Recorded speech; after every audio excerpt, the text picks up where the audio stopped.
রাষ্ট্রপতি হবেন এটা তো পার্টির ঊর্ধ্বতন যে ফোরাম, সে ফোরামের সিদ্ধান্ত। সেটা তো আমি এখনও জানতে পারিনি।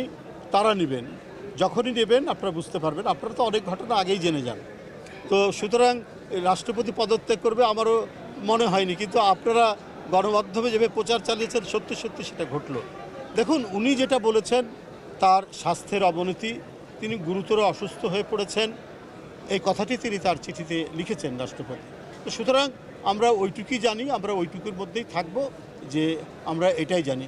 যদিও গণমাধ্যমে নানা কথা বলা হচ্ছে যে তিনি শেখ হাসিনার সাথে যোগাযোগ করেছেন ইত্যাদি ইত্যাদি, কিন্তু সেইটাকে আমরা জানি না সেটা আসলে কি ঘটনা। উনি যেটা লিখিতভাবে গণমাধ্যমে সেটি জানিয়েছেন, সেটি হচ্ছে তার গুরুতর শারীরিক অবস্থা, অবনতি হয়েছে। তো সেটাই আমরা জানি এবং সেই কারণেই তিনি পদত্যাগ করেছেন। আমরা এইটুক পর্যন্ত ধরে নিতে পারি।